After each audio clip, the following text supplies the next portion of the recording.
चलिए, a very very good morning to everyone. कैसे हैं आप सभी?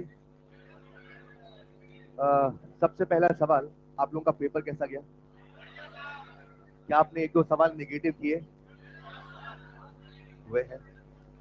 खैर, दो सवाल मैं चाहता था बच्चों से नेगेटिव हो। एक तो वो AO AO2 वाला, जहां सवाल में कुछ नहीं था, लेकिन जिसने ज्यादा सोचना शुरू किया वो ट्रैप होता है। और अगर आपने बहुत बेसिक तरीके से सोचा तो बहुत इजीली आसान आता है। एक वो था। हाँ, अच्छा, एक ग्राफ का सवाल है। कुछ बच्चों का कहना है, प्लीज मुझे बोलने दे।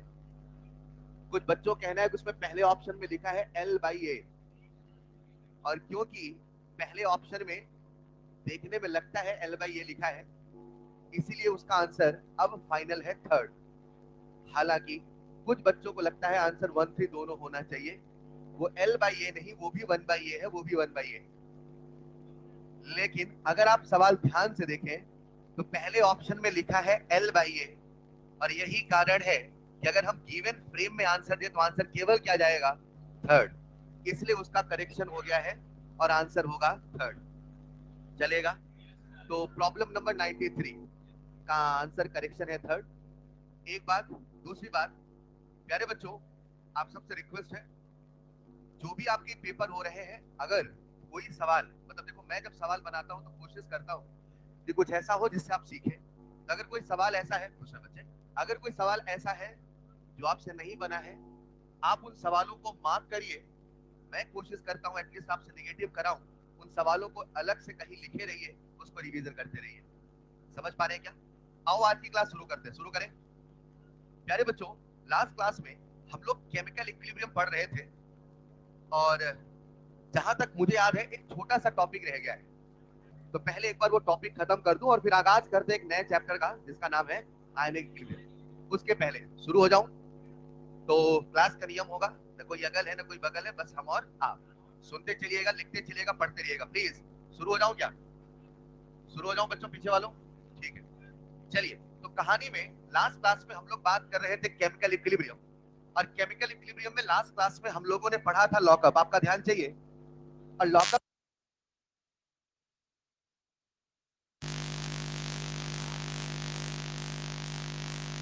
स्टार्ट करूं क्लास? बस एक छोटा सा टॉपिक और बचा है, उसे सुन लीजिए।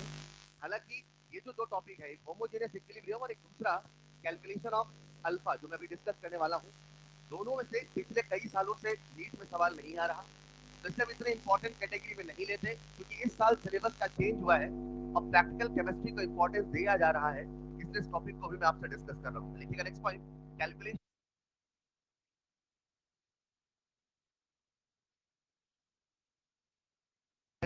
मेथड। बच्चों, हम निकालने वाले हैं अल्फा, लेकिन आज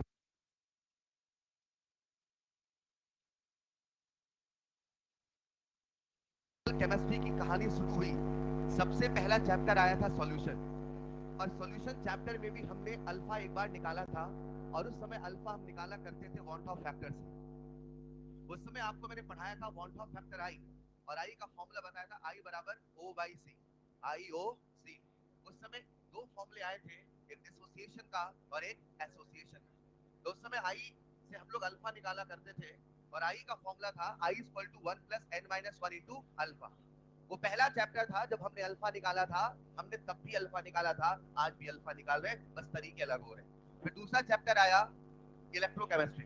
इलेक्ट्रोकेमिस्ट्री में भी हमने अल्फा निकाला था। उस समय अल्फा का फॉर्मूला था λmc/λm∞। तब भी हमने अल्फा निकाला था, बस तरीका था मोलर कंडक्टेंस का।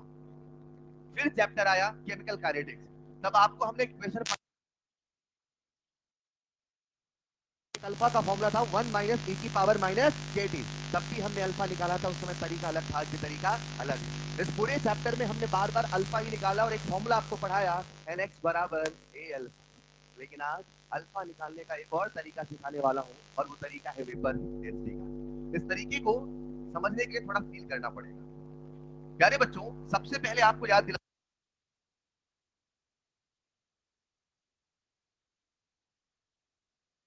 जो कि केवल केवल गैसेस के लिए डिफाइन होता है। सवाल ये नहीं, सवाल ये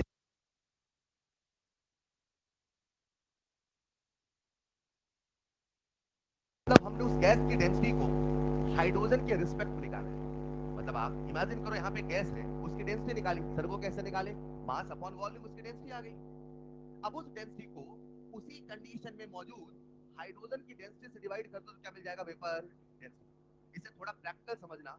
इमेजिन करते हैं हमारे सामने कंटेनर है और इसमें हमने भरा है PCl5, भर दो। जब हमने इसमें PCl5 भरा तो हमने PCl5 का 1 मोल भरा, मान लो आपका फील चाहिए, राइट? जब हमने PCl5 का 1 मोल भरा तो आपको एक फैक्ट बता देता हूं, जो PCl5 होता है उसका मॉलिक्यूलर वेट होता है 208। कितना है? तो अगर इसका मॉलिक्यूलर वेट 208 है, जो मैं फैक्ट बता रहा हूं, तो बताओ इसका वेपर डेंसिटी कितना होना चाहिए? 104। आपने इसमें क्या मिलाया? PCl5। कितने मोल मिलाए? 1 मोल। तो 1 मोल PCl5 का मेरे हिसाब से वेपर डेंसिटी होना चाहिए था 104। अगर PCl5 होता, अगर 1 मोल होता तो वेपर डेंसिटी 104 ही होता। लेकिन आप सब जानते हो, अगर हमने उस बर्तन में PCl5 रखा है और सुटेबल कंडीशन उसे मिल गई है तो PCl5 का डिसोसिएशन होगा और बनेगा PCl3 प्लस Cl2। सहमत हो गया? आपने कितने मोल मिलाए थे? अगर आपने 1 मोल मिलाए थे और 1 मोल का 1 मोल बचा रह जाता, हाँ सही है, वेपर डेंसिटी 104 ही आता, लेकिन मिलाया अगर 1 मोल है तो इक्विलिब्रियम पे 1 मोल को जरूरी नहीं। अगर मैं इस रिएक्शन को खींच के ले जाता हूं इक्विलिब्रियम पे तो ये होगा 1 माइनस अल्फा अल्फा अल्फा, हाँ या ना? इतना सबको लिखना आता है? हाँ ठीक है, पहले मैं 1 माइनस एक्स लिखूंगा और फिर एक्स जगह अल्फा लिखूंगा, लेकिन तरीका कुछ ऐसा ही होगा, बोलो हाँ या ना? कितने मोल मिलाए थे? लेकिन इक्विलिब्रियम पे 1 है कि 1 से ज्यादा है? 1 से ज्यादा है कि 1 से कम है? एक मिनट, PCl5 तो 1 से कम है, मगर बर्तन में केवल PCl5 नहीं, PCl5 का भी वेपर है, Cl2 का भी वेपर है, PCl3 का भी वेपर है। अरे बोलो ना। तो अगर मैं आपसे कहूं what will be the total mole at equilibrium, बता दोगे क्या? क्या यहाँ पे जो टोटल मोल आया है वो 1 प्लस अल्फा आया है? कितने मोल मिलाए थे? अब कितने हैं? अगर मोल बदला है तो वॉल्यूम बदलेगा। CO2 का 44 ग्राम यानी 1 मोल, और उसका वॉल्यूम होगा 22.4 लीटर।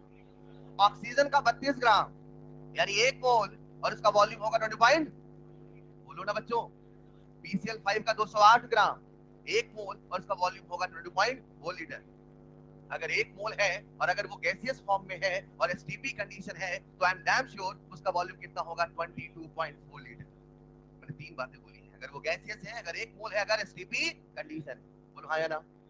अब मेरा सवाल ये है आप सबसे, अगर 1 मोल होता तो वॉल्यूम कुछ होता और मोल ये है तो क्या वॉल्यूम कुछ और होगा? बोलो ना यार।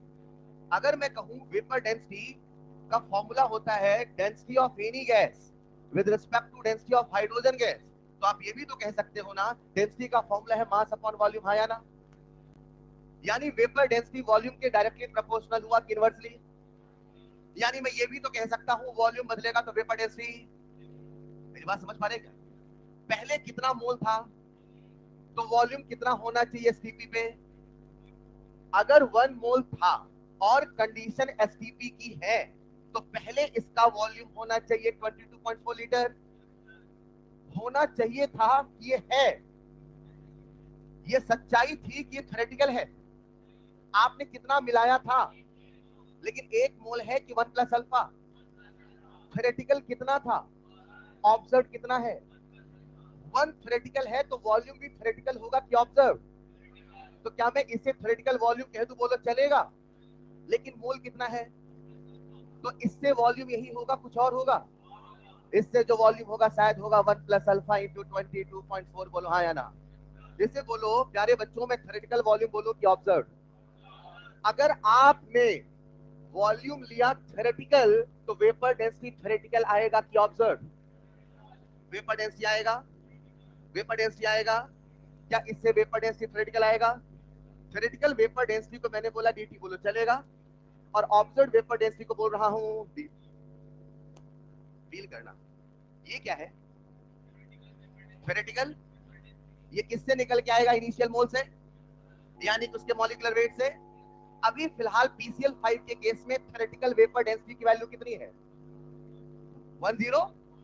ये मॉलिक्यूलर वेट है ना यार, तो क्या वेपर डेंसिटी 104 हुआ? तो 104 वेपर डेंसिटी थ्योरेटिकल है कि ऑब्जर्व?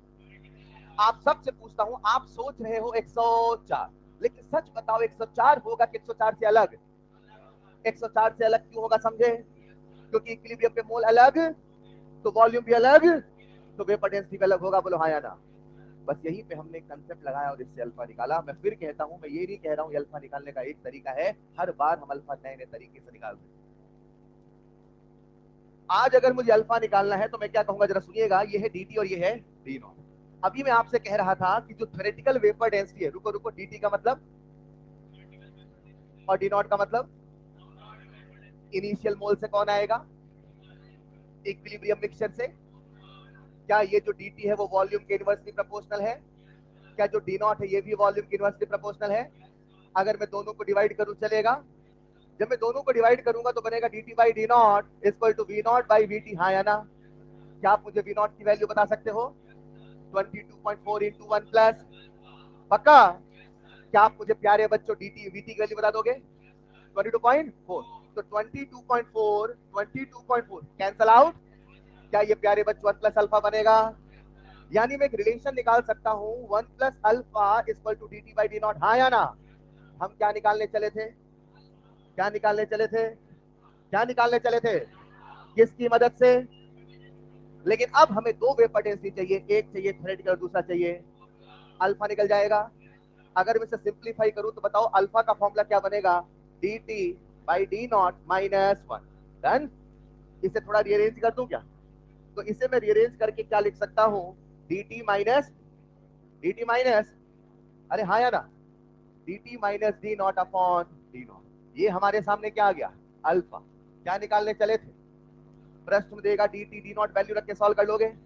इस पूरी कहानी मुझे दो चीज सिखानी थी। नंबर वन, जब भी निकालेंगे dt बताओ इक्विलिब्रियम मिक्सचर से निकालोगे इनिशियल, और डी नॉट हमेशा चलेगा।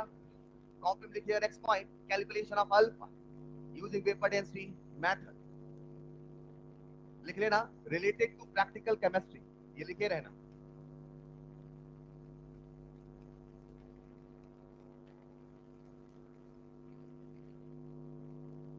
एक बार यहां से रिफ्रेश कर देता हूं बच्चों।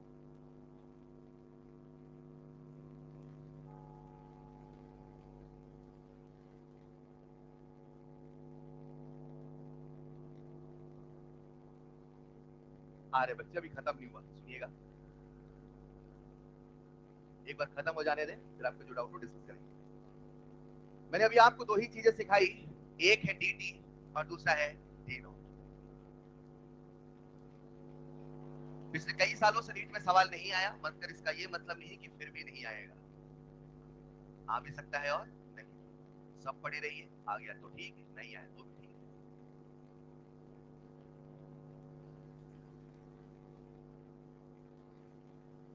अभी भी आवाज नहीं आ रही? ऑनलाइन वालों से बात करें।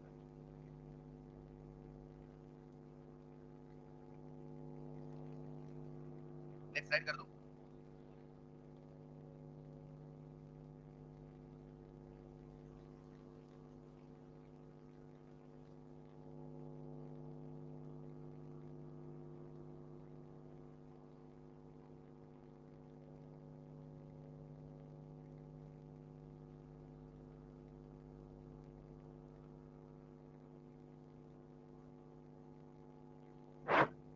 हाँ लिख लिया?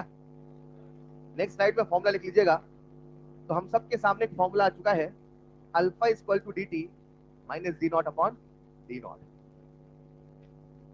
एक खुशखबरी आप सबका इंतजार कर रही है कुछ ही देर में। मैंने क्या बोला? बोलना नहीं, पहले इस पर ढल जाइए। Alpha equal to d t minus D naught upon D naught. मैं आप सबसे रिक्वेस्ट करूंगा दो फॉर्मूले याद रखिएगा, एक ये वाला और एक वन प्लस अल्फा वाला। One plus alpha is equal to d t by d not.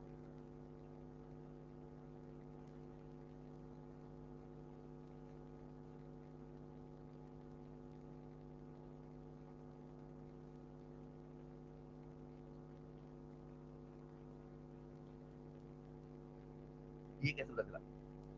Vapour density का फॉर्मूला लिखो।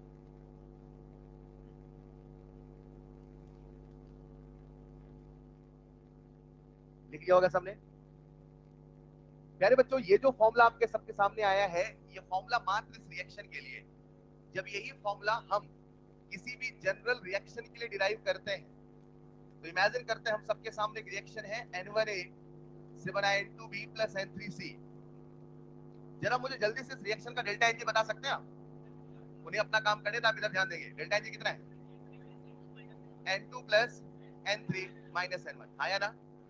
जब ऐसी किसी, बहुत ध्यान सुनिएगा, जब ऐसी किसी रिएक्शन के लिए हम वाला फॉर्मूला निकालते हैं तो हमारा फॉर्मूला आता है अल्फा इक्वल टू N1, जहां N1 का मतलब है stoichiometric coefficient of gaseous reactant upon delta Ng की पावर यहां पे आएगा dt minus D naught upon D naught. रुकना, ध्यान से मैं फिर कह दूं, ये जो टॉपिक है इसको हम डिटेल में नहीं पढ़ रहे हैं, इसको मैं केवल उतना बता रहा हूं, हम केवल एक बार इसको ओवरव्यू करके बाहर निकल रहे हैं। ये जो फॉर्मूला आप सबके सामने लिखा है, अगर आप ध्यान से सुने तो इसकी एक लिमिटेशन है। ये फॉर्मूला केवल तब वैलिड होगा जब रिएक्टेंट केवल कितने हो? ए। और इसका दूसरा लिमिटेशन है, अगर कभी डेल्टा एनजी जीरो हो गया तो ये फॉर्मूला काम करने वाला। मैं फिर कह दूं, हम ये पूरी कहानी कहीं ना कहीं केवल सिंगल रिएक्टेंट के लेके चल रहे हैं। किसके लिए? हमारे सिलेबस में सवालों के बेसिस पे ये टॉपिक उतने डिटेल में नहीं है, इसीलिए हम इसको बहुत डेप्थ में नहीं पढ़ रहे हैं। बस एक छोटा सा फॉर्मूला आपके सामने बता दिया, और जनरल फॉर्मूला है alpha equal to N1 upon delta N। ये आया कहां से, सबको फील है क्या? रुकना, जैसा मैंने डेरिवेशन यहाँ किया था, कुछ ऐसा डेरिवेशन यहाँ होगा, हम डेरिवेशन करने वाले। लेकिन एक चीज मुझे बताओ, आपको डीटी समझ में आ रहा है क्या? डीटी का मतलब थ्योरेटिकल वेपर डेंसिटी। बड़ी बात ये नहीं, कैसे निकालोगे? रिएक्टेंट के इनिशियल मोल से कि इक्विलिब्रियम मिक्सचर से? इनिशियल मोल से। और डी नॉट कैसे निकालोगे? इक्विलिब्रियम मिक्सचर से। चलेगा? तो नेक्स्ट पॉइंट लिख लेना, जनरल फॉर्मूला। ये जो फॉर्मूला है केवल वैलिड है सिंगल रिएक्टेंट के लिए, और तब काम नहीं करेगा जब डेल्टा एनजी जीरो है। यानी सर इसमें दुनिया भर के केसेस बन सकते हैं, बिल्कुल बन सकते हैं। यानी ये टॉपिक अपने आप में बहुत बड़ा हो सकता है, लेकिन हम उतने डेप्थ में जा नहीं रहे। इसीलिए इन दोनों टॉपिक को मैंने चैप्टर के लास्ट में कराया। एक बार पढ़ के जाइएगा, आ गया तो बेसिक सवाल तो बनने चाहिए।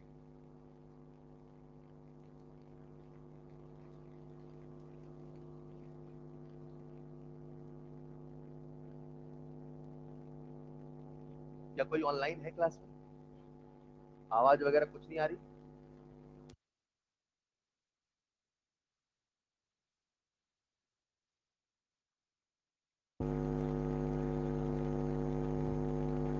नहीं, वो फिर आवाज कम आती, थोड़ा आवाज आई नहीं रही उधर। लिख लिया होगा सबने? लिख ले, अल्फा इक्वल टू N1, लिखते रहे please. Alpha equal to N1 upon delta Ng dt minus D naught upon D naught. आइए इस पूरी कहानी को कुछ एक सवालों के माध्यम से करते हैं आत्मसात। इधर ध्यान दीजिएगा प्लीज, लिखना एक सवाल, एक सवाल लिखिएगा। फॉर द रिएक्शन PCl5 से बना PCl3 प्लस Cl2, एक सवाल लिखिएगा। फॉर द रिएक्शन PCl5 से बना PCl3 plus Cl2, observed vapour density, observed vapour density is 80। Observed vapour density 80 दे रखा है, और मॉलिक्यूलर वेट ऑफ PCl5 208 दे रखा है, and molecular weight of PCl5 is 208। molecular weight of PCl5 is 208. If reaction starts with, if reaction starts with 1 mole of PCl5, then calculate alpha. तो हमें alpha बताना है। Then calculate alpha. कितने बच्चों बन जाएगा? जब आप ये सवाल करेंगे तो एक चीज तो क्लियर है कि सवाल में आपको डीटी नहीं दिया। सवाल में डीटी नहीं दिया तो आपको खुद से निकालना आना चाहिए। बताओ डीटी कहां से निकालोगे? इनिशियल मोल से, इनिशियल मॉलिक्यूलर। बुझाया ना? कुछ नहीं करना है। मैं एक सवाल पूरी क्लास से पूछता हूं, आपने formula dt minus D naught upon D not वाला लगाया कि N1 अपॉन डेल्टा Ng वाला लगाया? प्लीज जनरल फॉर्मूला याद करना। एक सवाल करके मैंने आपको फील कराया dt का मतलब क्या है, डी नॉट का मतलब क्या है, लेकिन आप सब फॉर्मूला याद करिएगा जनरल वाला, चलेगा? तो हमने सारी वैल्यूज को पुट किया। जरा मुझे बता दो N1 की वैल्यू कितनी है बच्चों? 1। और डेल्टा एन जी कितना है, तो 1/1 1। dt कितना लिखूं मैं, वो 104। ये आया कहां से, मॉलिक्यूलर वेट से। इसका मॉलिक्यूलर वेट कितना है, 208। यानी आप इससे थ्योरेटिकल वेपर डेंसिटी निकाल लोगे, कितना आएगा, 208/2 यानी 104। बोलो हाँ या ना। आओ सारी वैल्यू को पुट करते हैं, 104 माइनस 80/80, हाँ या ना। जब सॉल्व किया तो बताइए अल्फा कितना आया, अल्फा आया 0.3, यस और नो। इसे परसेंटेज में कितना बोलोगे, 30%। सही बताओ, इस सवाल में कहीं कोई दिक्कत थी, खेल केवल कितना था कि बच्चे को फॉर्मूला याद होना। मैं हमेशा आपसे एक चीज कहता हूँ, फिर कहता हूँ, फिजिकल केमिस्ट्री में कभी भी बहुत गहरे सवाल नहीं पढ़े, कोई दिक्कत नहीं, लेकिन पढ़ा नहीं कुछ ये मत करने। याद सब होना, भूलना कुछ नहीं नीट के पहले, हाँ बस ऊपर ऊपर से याद रखो तो भी चलेगा, उसी लेवल के सवाल आ रहे हैं। क्लियर। एक सवाल और करते हैं आप सबके लिए, जाने अनजाने में सवाल में आप सब गलती करेंगे, देखते हैं गलती करते हैं कि नहीं। बोलो क्या। अगला सवाल, एक रिएक्शन लिखी है, 2NH3 से बना N2 प्लस 3H2, 2NH3 से बना N2 plus 3H2। If dt by d not, if ऐसा करो, dt by d not calculate कर लो, dt by d not calculate कर लो। अल्फा दे रखा है 70%, अल्फा इज 70%, और हमसे dt by d नॉट पूछा है। कितने बच्चों का आंसर आ चुका है, जानते हैं। जब आपने आंसर निकाला ना, तो जाने अनजाने में आपने गलती कर दी, जानते हो कौन सी, आपने गलती कर दी, dt by d नॉट बराबर 1 प्लस अल्फा। बताओ ये सवाल आपने सही किया कि गलत किया, क्यों गलत किया। ये फॉर्मूला तब आया था जब PCl5 से बना PCl3 प्लस Cl2 था, बोलो हाँ या ना। कितने बच्चों ने इस सवाल को जिन्होंने आंसर दिया ऐसे किया है, अरे फॉर्मूला आपके सामने था ना यार, करते तो ऐसे ही करते। बताओ ये फॉर्मूला सही लगाया गलत लगाया, बोलो ना यार। आज बच गए क्योंकि PCl5 है, लेकिन मेरे दिमाग में फॉर्मूला नहीं आना चाहिए, मेरे दिमाग में कौन सा फॉर्मूला आना चाहिए, N1/डेल्टा Ng। बोला हाँ या ना, हाँ या ना। तो मैं क्या करता हूं, अब वो फॉर्मूला लगाता हूं, किस्मत अच्छी है कि आंसर दोनों सेम आएगा, लेकिन इसका मतलब ही नहीं मेरे तरीके गलत हो जाए। अरे हाँ या ना। आओ फिर से वही फॉर्मूला लगाते हैं, कितनों को फॉर्मूला याद है, बोलेंगे अल्फा इक्वल टू N1/डेल्टा Ng dt minus D naught upon D naught, हाँ या ना। एक बार बोर्ड में देखना जरा, dt by d not minus D not को मैं ऐसे भी तो लिख सकता हूं ना बच्चों, dt by d not -1। Agree. और सारी वैल्यू पुट करते हैं, जरा N1 की वैल्यू बताइए, N1 की वैल्यू, N1 की वैल्यू डेल्टा एन जी। किस्मत अच्छी है, 2/2 कितना हो गया, 1। नहीं समझे। लेकिन अगर हमने बिना ये किए ये फॉर्मूला लगाया, तो शायद हम जो जिस तरीके से किया वो तरीका गलत था, किस्मत से आंसर सही आ गया। वेल, ये हो गया हमारा 1। यहाँ सारी वैल्यू को पुट करते हैं, तो dt by d not -1। Simplify करेंगे तो dt बाई डी नॉट कितना आया, 1 प्लस अल्फा। अल्फा कितना है, 70, तो 1 प्लस 70 71। ऐसा नहीं करते क्या, अच्छा 70 क्या लिखना है, 0.7, तो 1 प्लस 0.7, आंसर इज 1.7। चलेगा। एक खुशखबरी है, सुना दूं क्या, नीचे क्रॉस करिएगा, लिखिएगा, आप पढ़ रहे थे वागे साहब का गैसियस केमिकल इक्विलिब्रियम। अगर आपका कुछ बोलने का मन करे तो बोलना, नहीं आज आपका बोलना बिल्कुल बंद है बच्चों। यहाँ पे आपका केमिकल इक्विलिब्रियम नीट के लहजे से और थोड़ा बहुत एक्स्ट्रा करके सब होता है खत्म। नए पन्ने में सुनहरे अक्षरों से हेडिंग डालिएगा, एक नया बेहद शानदार चैप्टर जिसका नाम है आयोनिक इक्विलिब्रियम। कॉपी में डालिएगा नेक्स्ट हेडिंग, आयोनिक इक्विलिब्रियम। चलो सब लोग जल्दी से क्लास में जुड़ जाए, फिर पूरा सॉल्व करना पड़ेगा, दैट्स नॉट आवर स्कोप। लिख लिया होगा सबने। चलिए, आयोनिक इक्विलिब्रियम आप सबका ध्यान चाहिए। सबसे पहली बात, चैप्टर पढ़ने के मूड में आ जाओ, कुछ नया सीखने वाले, आप सबका ध्यान चाहिए। आयोनिक इक्विलिब्रियम जब मैं पढ़ाता हूं तो हमेशा बच्चों से दो चीजें डिमांड करता हूं। एक, अगर आपने चैप्टर पढ़ा है, अगर आपको चीजें आती हैं, तो क्लास में रिवीजन करने के मूड से बैठे रहे। और अगर आपको चैप्टर नहीं आता, लेट्स इमेजिन आपको चैप्टर आता है लेकिन बफर नहीं आता, मान लो सॉल्बिलिटी नहीं आता, मान लो इंडिकेटर नहीं आता, एक टॉपिक ले रहा हूं, तो भी आपको ये चैप्टर पूरा पढ़ना पड़ेगा। तो इस चैप्टर को पढ़ने का पॉइंट नंबर 1, रेगुलर रहिए। क्लासेस नहीं छूटनी चाहिए। आप जब मैं स्टार्ट करूंगा समझ जाओगे, जो चैप्टर का पहला हिस्सा होता है वो उस पूरे चैप्टर में रिपीट होने वाला होता है। तो अगर आपने चैप्टर के शुरुआती हिस्से छोड़ दिए तो फिर चैप्टर जब मैं बफर पढ़ाऊंगा तब तक बताऊंगा टोटल सेट ऑफ बफर, फिर आज की बातें चलेंगी। मेरी बात को समझना। व्हाट आई वांट टू से, नंबर 1, रेगुलर रहना पड़ेगा अगर आप सीखना चाहते हैं, और अगर आपने पहले सीखा है तो रिवीजन करने के हिसाब से भी बैठे रह सकते हैं, चलेगा। नंबर 2, जब आप आयोनिक पढ़ेंगे, 2 चैप्टर, एक इलेक्ट्रो और एक आयोनिक।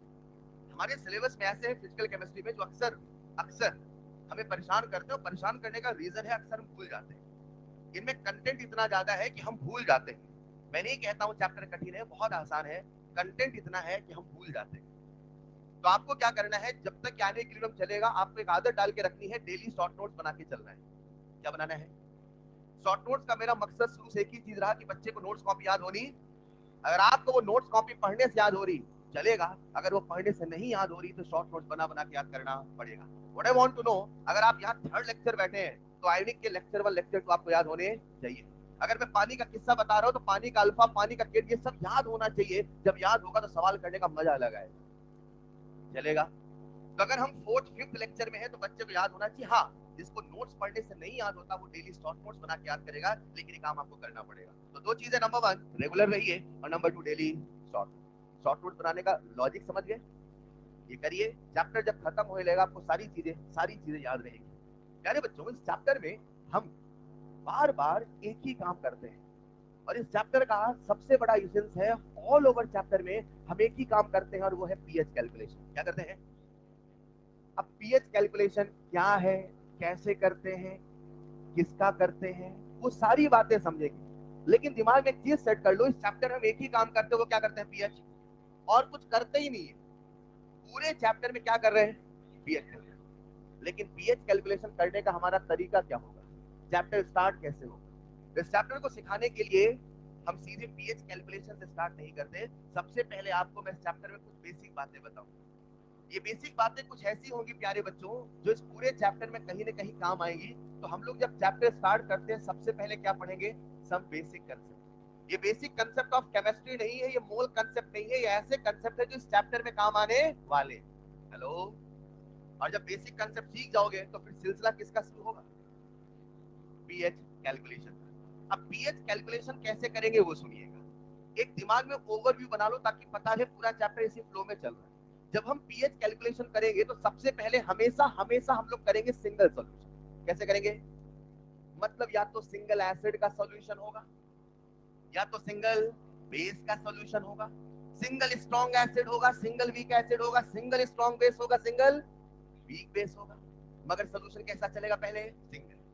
जब सिंगल सिंगल सॉल्यूशन का पीएच करने में मजा आने लगेगा तो फिर हम मिलाएंगे जुलाएंगे। क्या करेंगे? जब हम मिलाना जुलाना शुरू करेंगे तो पहले एक जैसे सॉल्यूशन मिलाएंगे, नहीं बिल्कुल, पहले एक एक चलेगा, फिर दो दो चलेगा, फिर तीन तीन चलेगा। समझ पा रहे क्या? कहीं कोई गड़बड़ नहीं है, बिल्कुल सीक्वेंस में कहानी चलेगी। जब मिक्सिंग में आएंगे तो एसिड एसिड, बेस बेस, फिर स्ट्रॉन्ग एसिड स्ट्रॉन्ग बेस, फिर वीक एसिड। समझ पा रहे हो क्या? फिर वीक बेस, फिर जब एसिड एसिड हो जाएगा, बेस बेस हो जाएगा तो फिर मिलाएंगे एसिड बेस। हेलो। मतलब सबसे पहले किसका पीएच निकालेंगे? फिर इसी मिक्सिंग करते समय एक बड़ी प्यारी सी चीज बनेगी जिसका नाम होगा सॉल्ट। क्या नाम होगा? अब ये कब बनेगी समझ गए? हम इसे बना नहीं रहे, हम तो क्या पढ़ रहे थे? PH of mixing.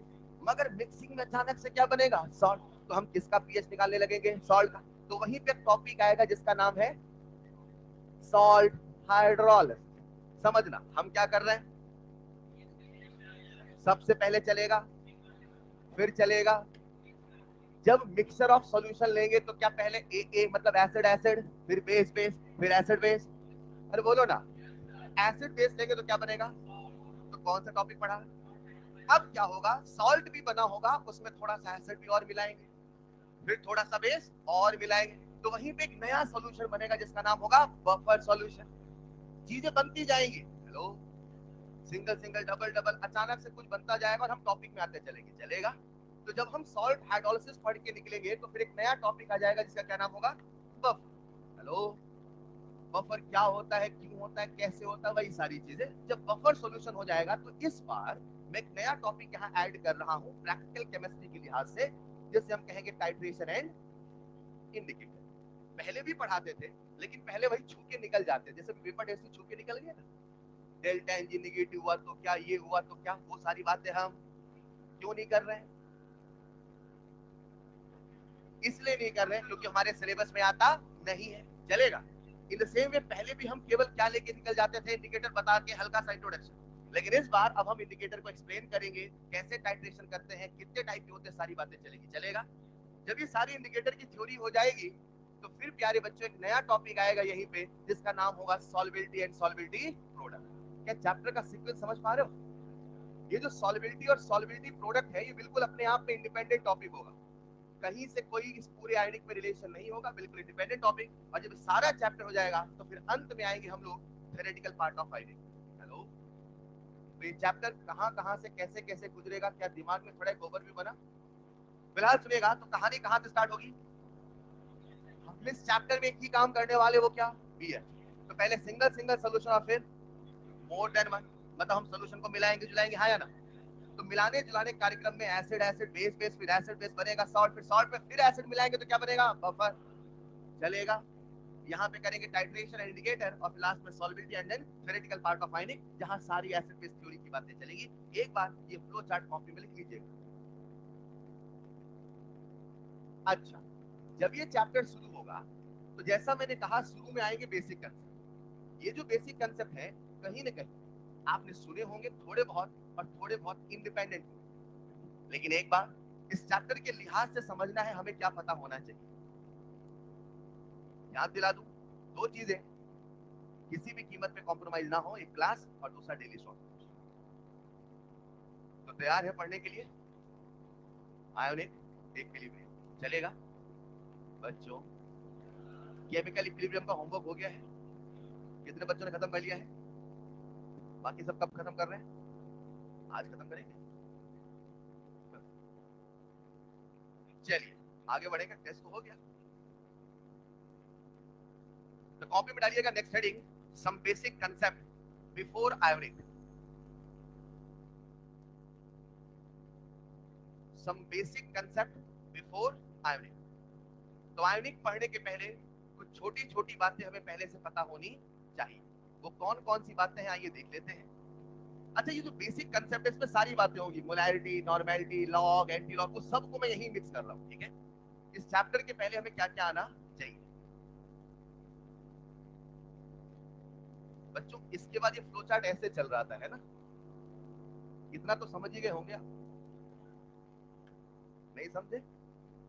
रहने दो, मत समझो।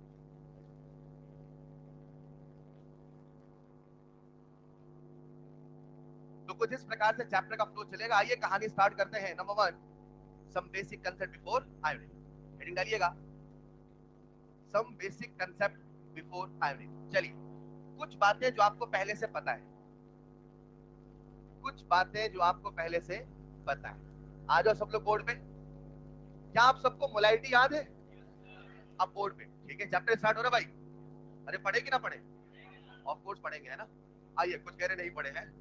चलो जरा, सबसे पहले जरा मुझे मोलैरिटी का फॉर्मूला बता दे। क्या बात है? Number of moles of solute upon volume of solution in litre. सबको याद है? इतना तो आपको याद था, मैंने पूरा फील कराया था, कुछ ऐसे कराया था, 1 लीटर में कितने मोल है, वही मोलैरिटी। सबको याद है? ये किस चैप्टर में आया था? सॉल्यूशन। अब क्या सुनना है, सुनिएगा। मोलैरिटी का फॉर्मूला ये होता है, ये सारी बातें ठीक है, अब हमें समझ में आना चाहिए हम मोलैरिटी से निकाल सकते हैं मोल। क्या निकाल सकते हैं? और मोल का फॉर्मूला होगा molarity into volume in litre. ध्यान रखिएगा, अगर कभी वॉल्यूम लीटर में है तो ये मोल होगा, लेकिन अगर कभी वॉल्यूम मिलीलीटर में है तो फिर ये मोल नहीं, ये होगा मिली। चलेगा? इस चैप्टर में हम पहली बार मोल से ज्यादा अगर कोई चीज यूज करने वाले हैं तो वो क्या है? मिलीमोल। और मिलीमोल का सिंपल सा फॉर्मूला है मोलैरिटी इनटू वॉल्यूम, बशर्ते वॉल्यूम किसमें होगा? एमएल। क्या ये बेसिक कंसेप्ट पहले से याद है? बस एक बार ये मोल का फॉर्मूला लिख लीजिएगा, मिलीमोल का, मोलैरिटी इनटू वॉल्यूम, और वॉल्यूम किसमें होना चाहिए? एमएल में। जितने बेसिक कंसेप्ट आ रहे हैं, ये सारे बेसिक कंसेप्ट जिस सीक्वेंस में आ रहे हैं वो भी आपको याद है। मैं किसी भी बच्चे से कुछ ही देर में पूछूंगा 5वें नंबर पे कौन सा बेसिक कंसेप्ट था। चलेगा?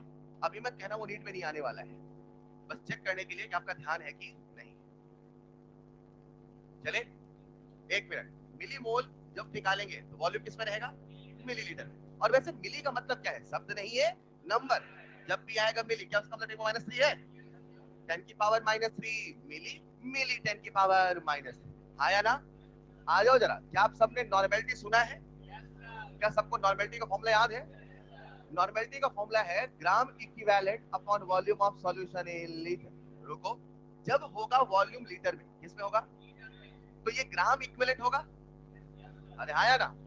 अगर मैं यहां से ग्राम इक्विवेलेंट निकालूं तो क्या ग्राम इक्विवेलेंट का फॉर्मूला हर बच्चे को याद है?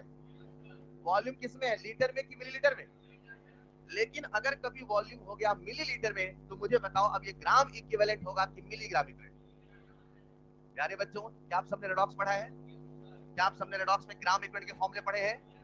अभी बैक स्लाइड कर दूंगा, रुकना जरा। क्या सबको ग्राम इक्विवेलेंट का फॉर्मूला वेट वाला याद है? वेट अपॉन, कितनों को याद है? Raise your hand. आपको पहले से याद है? क्या आप सबको मोल वाला याद है? मोल इनटू एन फैक्टर। मोलैरिटी वाला, नॉर्मेलिटी वाला, चार्ज वाला, क्यू बाई एफ, करंट वाला। आया ना?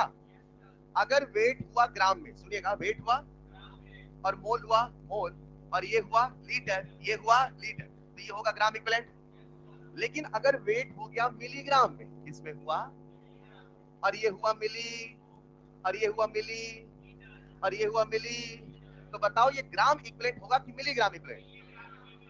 जान दो बच्चों, आज पहली बार इस चैप्टर में हम मोल से ज्यादा यूज करेंगे मिली, ग्राम इक्विवेलेंट से ज्यादा यूज करेंगे मिलीग्राम। शब्द वही है, बस सब में एक साथ में वर्ड जुड़ा है, वो कौन है? मिली। और मिली का मतलब शब्द नहीं, वो नंबर। आया ना?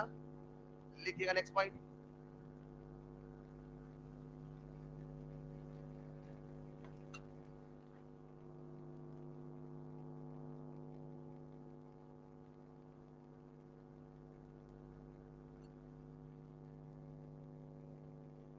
तो जब भी वॉल्यूम होगा एमएल में, कभी हम बोलेंगे मिली मोल, तो कभी बोलेंगे मिलीग्राम इक्विवेलेंट। चलेगा? नेक्स्ट पॉइंट में लिख लीजिएगा ग्राम इक्विवेलेंट के सारे फॉर्मूले जो आपको पहले से याद थे। यार ऐसा क्यों लग रहा है कि तीन बेसिक कंसेप्ट आपको पहले से पता थे? अरे हाँ या ना? एक बार रिवीजन किया इन तीनों फॉर्मूले का, लेकिन कहीं ना कहीं याद हमें पहले से था।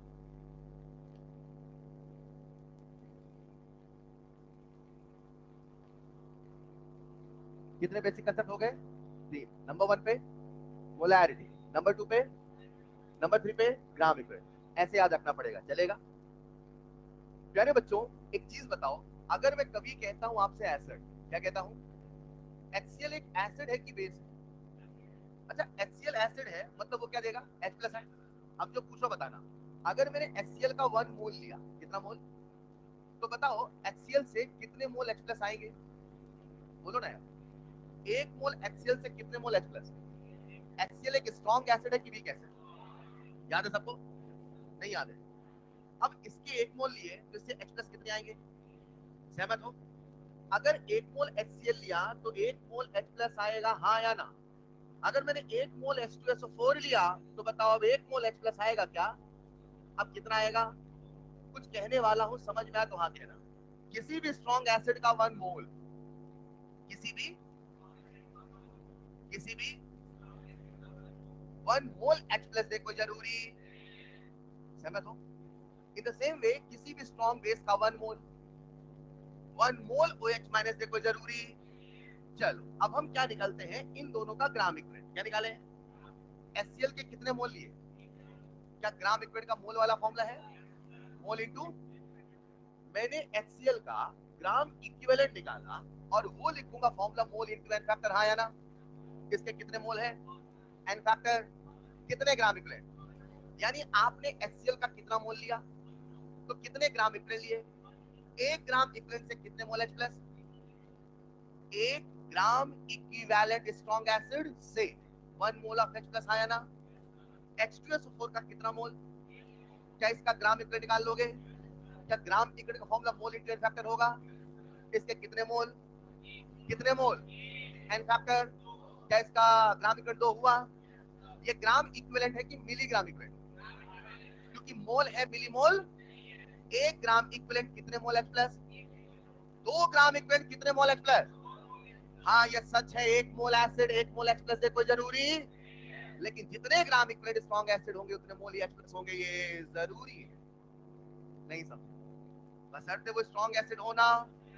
ये वीक एसिड में अप्लाई, 1 ग्राम इक्विवेलेंट समझना, 1 ग्राम इक्विवेलेंट कितने मोल H प्लस? तो 2 ग्राम इक्विवेलेंट, 3 ग्राम इक्विवेलेंट, मतलब जब भी हम H प्लस सोचेंगे मोल से सोचना फायदेमंद है कि ग्राम इक्विवेलेंट से।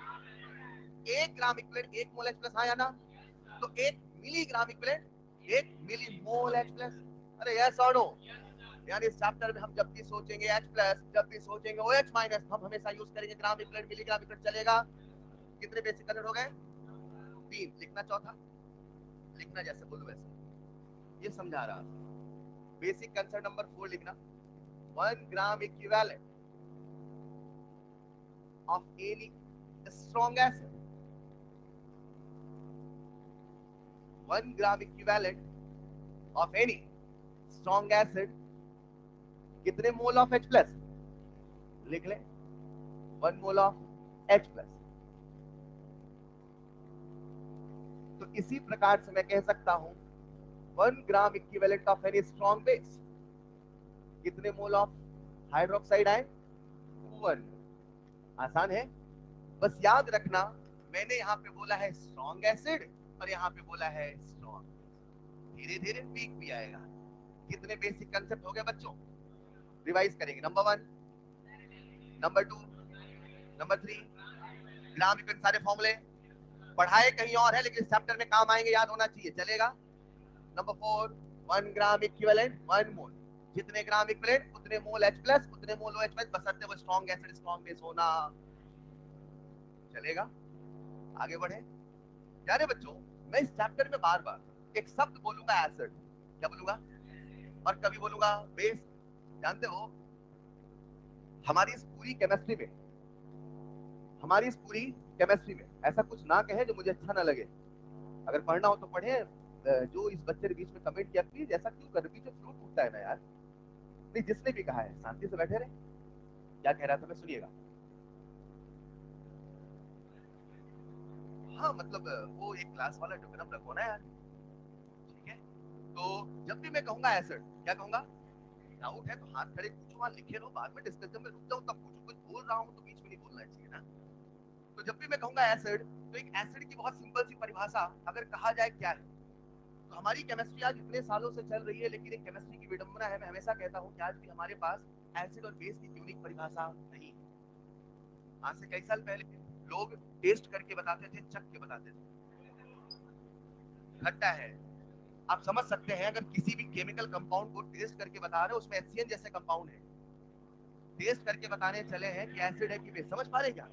लेकिन आज से कई साल पहले, आज से कई साल पहले चखने का कंसेप्ट था, चख के बताते थे एसिड है कि बेस। खैर केमिस्ट्री थोड़ा और विकास हुआ, उसके बाद नए कंसेप्ट आए, लिटमस पेपर वाले एंड सो ऑन। धीरे धीरे करके कंसेप्ट आया जिसका नाम था आर्हेनियस कंसेप्ट। क्या नाम था? उसके बाद ब्रॉन्स्टेड आया, लुईस आया। लेकिन आज भी जितनी डेफिनेशन है एसिड बेस की, आप यकीन नहीं करोगे, एक ऐसी परिभाषा नहीं है जो दुनिया के सभी एसिड, दुनिया के सभी बेस को बांध सके। हाँ, दिस इज हाउ हमारी केमिस्ट्री में चीजें ऐसी हैं, इसीलिए कहा जाता है एसिड बेस की परिभाषा कंडीशनल है, सिचुएशनल। हम जब इस चैप्टर को पढ़ेंगे तो जाने अनजाने में हम इस पूरे चैप्टर को मात्र एक कंसेप्ट चलाएंगे, वो है आर्हेनियस कंसेप्ट। किसका कंसेप्ट? इसलिए कई बार मैं कहता हूं हमारे चैप्टर का नाम आयनिक इक्विलिब्रियम नहीं है, हमारे चैप्टर का नाम है आर्हेनियस साहब का आयनिक इक्विलिब्रियम। क्या नाम है? आर्हेनियस साहब का आयनिक इक्विलिब्रियम। मतलब यहाँ जो बातें कही जा रही है वो किस में वैलिड है? आर्हेनियस साहब की कही हुई है। कैसे, सुनिएगा। तो अगर मैं कभी आपसे कहूं एसिड, क्या कहूं? तो आर्हेनियस साहब ने कहा था एसिड वो सब्सटेंस होता है, एसिड वो, एसिड वो जो पानी में एक्वस सॉल्यूशन में H प्लस आयन रिलीज करता है। तो जो पानी में H प्लस आयन रिलीज करे उसे हम क्या बोलेंगे? एसिड। यानी जाने अनजाने में पूरा चैप्टर हमारा कहां चलने वाला है? पानी में। और पानी में कही गई सारी बातें किसकी कही गई है? आर्हेनियस की। इसीलिए देखना जब चैप्टर के लास्ट में आऊंगा, जब मैं थ्योरेटिकल पार्ट ऑफ आयोनिक पढ़ाऊंगा, तो वहां देखना ये सारी बातें कैसे मैं एक करके तोड़ूंगा। आज HCl स्ट्रॉन्ग एसिड है, वीक एसिड है, अंत में आके उसे स्ट्रॉन्ग को वीक भी बनाऊंगा। मेरी बात को समझना, हम आयोनिक नहीं पढ़ रहे हैं, हम क्या पढ़ रहे हैं? आर्हेनियस साहब का आयनिक इक्विलिब्रियम। ये लाइन क्लियर करेगी बहुत सारी चीजें। चलेगा? अगर मैं कहता हूं एसिड तो वो सब्सटेंस जो पानी में क्या देगा, तो इन द सेम वे अगर मैं आपसे कहूं बेस तो बोलो क्या बोलोगे, वो सब्सटेंस जो पानी में देगा। अरे हाँ या ना, इसे ऐसे समझते हैं। बताओ प्यारे बच्चों, मैंने आपके सामने लिखा HCl, ये एसिड है कि बेस? गलत। जब इसको पानी में मिलाया, ऐसे बोलोगे, जब इसको पानी में मिलाया, देख के मत बताना, H+ देख के मत बताना, पानी में आने के बाद कौन क्या दे रहा है उससे डिसाइड होगा एसिड है कि बेस। चलेगा? तो HCl जब पानी में जाएगा क्या रिलीज करेगा, H+ है। मैंने आपसे पूछा प्यारे बच्चों, लेट्स इमेजिन अमोनिया एसिड है कि बेस? जब पानी में मिलाया जाए तो पहले इसे पानी में मिलाइए, ये न्यूमेरिकल करने के लिए जरूरी हो। चलेगा? आपने कहा मिलाया, पानी में। तो जैसे पानी मिलाया, क्या प्यारे बच्चों यहाँ पे लोन पेयर है? तो क्या यहाँ पे लोन पेयर कारण यहाँ पे H+ से बनेगा अमोनियम आयन, बोलो हाँ या ना। और साथ में क्या रिलीज हुआ, हाइड्रोक्साइड है। तो इसने पानी में क्या रिलीज किया, तो बताओ ये एसिड हुआ कि बेस? ये बेस इसलिए था क्योंकि इसके पास OH- था, नहीं, वो इसलिए हुआ क्योंकि पानी उसने क्या रिलीज किया, OH-। तो ऐसे सब्सटेंस जो पानी में H+ आयन रिलीज करते हैं एसिड, ऐसे सब्सटेंस जो पानी में, उसे क्या बोलोगे? अगर समझ गए तो एक सवाल का जवाब और देना। मैंने आपके सामने लिखा N2H4, बताओ ये एसिड है कि बेस? जब पानी में मिलाया, कोई भी मैं सवाल दूंगा सबसे पहले उसे पानी में मिलाना है, राइट? पानी में नहीं है तो फिर हमारी कहानी भी चलने वाली नहीं। तो हमने N2H4 को कहां मिलाया, पानी में। तो क्या यहां पर भी लोन पेयर है? क्या यहां पर भी H+ का अटैक होगा? क्या प्यारे बच्चों यहां बनेगा N2H5 पॉजिटिव और साथ में क्या बनेगा? तो बताओ इसने पानी में क्या रिलीज किया, तो बताओ ये एसिड हुआ कि बेस? देख के मत बताना एसिड है कि बेस, उसे पानी पहले मिलाना, फिर देखना H+ आया कि OH- आयन आया। Is this clear? कॉपी में लिखिएगा बेसिक कंसेप्ट नंबर 5, जैसे बोलो वैसे लिखना। Acid substances substances which release substances which release H+ ion in aqueous medium, substances which release H+ ion in aqueous medium।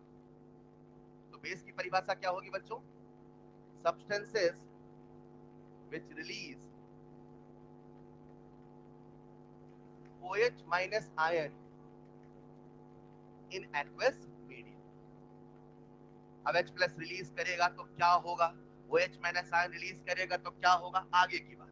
अभी फिलहाल समझो, मैं जब भी कहूं एसिड तो मेरा मतलब है ऐसे सब्सटेंसेस है जो पानी में क्या रिलीज करे, H+ आयन। और जब भी मैं कहूं बेस तो मेरा मतलब है ऐसे सब्सटेंसेस है जो पानी में क्या रिलीज करे, OH-। तो दो एग्जांपल आप सबके सामने है, अक्सर इस पे सवाल मिलेंगे।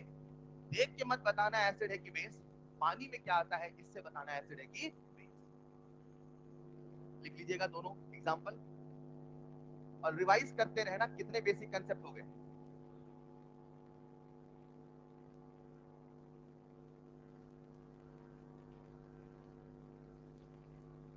इस चैप्टर को पढ़ने के लिए कुछ बेसिक बातें और एक सोच का तरीका डेवलप करना जरूरी है ताकि इस पूरे चैप्टर को हम समझ पाए।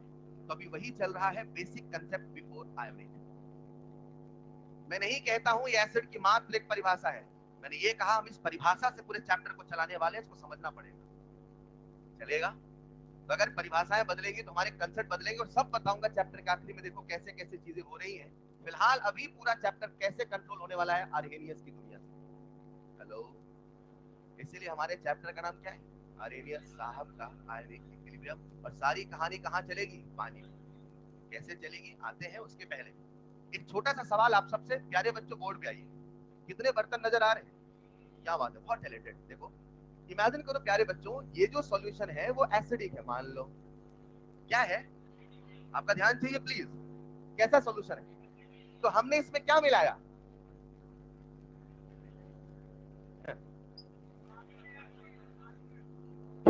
फिर से बेटा, फिर सवाल पूछता हूं, है ना, कोई दिक्कत नहीं, वन मोर चांस, एक और अटेम्प्ट ले लो।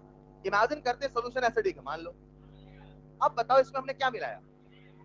जब मैं कहता हूं इसमें क्या मिलाया तो बच्चे कहते हैं एसिड, रॉन्ग। अगर एसिड मिलाओगे तो सॉल्यूशन एसिडिक है ऐसा कोई जरूरी नहीं। पहले दिमाग से एक मिथ हटाओ, एसिडिक सॉल्यूशन का मतलब उसमें एसिड है, ऐसा नहीं है। हेलो, आगे चल के हम सॉल्ट मिला के भी एसिडिक कर लेंगे। अरे ये कैसे होगा समझना, लेकिन दिमाग से चीज को हटाओ। अगर मैं कहूं सॉल्यूशन एसिडिक है और आप कहो उसमें एसिड है, ऐसा कोई जरूरी? हाँ, अगर सॉल्यूशन एसिडिक है, अगर सॉल्यूशन, तो बताओ प्यारे बच्चों एसिड क्या देता है? कहां? पक्का? तो क्या यहाँ पे H प्लस आयन होंगे? अगर एसिडिक सोल्यूशन है तो बताओ यहाँ पे H प्लस आयन है कि नहीं है? तो क्या इसमें केवल H प्लस आयन है? नहीं, इसमें H प्लस आयन भी है, इसमें OH माइनस आयन भी है, मगर H प्लस की कंसंट्रेशन OH माइनस आयन से ज्यादा है। एसिडिक सोल्यूशन का मतलब एसिड मिलाया ऐसा नहीं है। एसिडिक सोल्यूशन का मतलब उसमें केवल H प्लस है ऐसा भी नहीं है। एसिडिक का मतलब उसमें H प्लस आयन की कंसंट्रेशन OH माइनस आयन से ज्यादा है।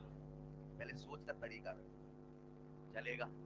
अगर मैंने कहा सोल्यूशन है बेसिक, कैसा है? तो आपसे पूछता हूं बताओ क्या इसमें हमने बेस मिलाया? सॉल्यूशन बेसिक है, क्या मिलाया वो बात की बात।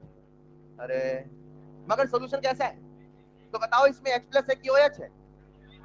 दोनों ही है, मगर OH माइनस आयन की कंसंट्रेशन H प्लस आयन से ज्यादा है। बहुत बढ़िया। उसी प्रकार से सॉल्यूशन क्या कभी न्यूट्रल भी हो सकता है? इस पूरे चैप्टर में कितने सॉल्यूशन होने वाले हैं? या तो होगा, या तो होगा, या तो होगा मात्र एक परिभाषा जो इस पूरे चैप्टर में चलने वाली है और कोई दूसरी परिभाषा नहीं है। अगर कोई सॉल्यूशन न्यूट्रल है तो उसका मतलब है H प्लस बराबर OH माइनस। और शायद इसे न्यूट्रल कहा भी इसी कारण गया, न्यूट्रल है मतलब पॉजिटिव नेगेटिव चार्ज दोनों बैलेंस है। अगर H प्लस डोमिनेट किया मतलब एसिडिक है, अगर OH माइनस साइन डोमिनेट किया तो बेसिक है, और अगर दोनों के चार्ज इक्वल है मतलब पॉजिटिव नेगेटिव इक्वल है तो नाम क्या रखा गया? न्यूट्रल। और यही सॉल्यूशन न्यूट्रल की मात्र एक परिभाषा है, दूसरी कोई परिभाषा नहीं।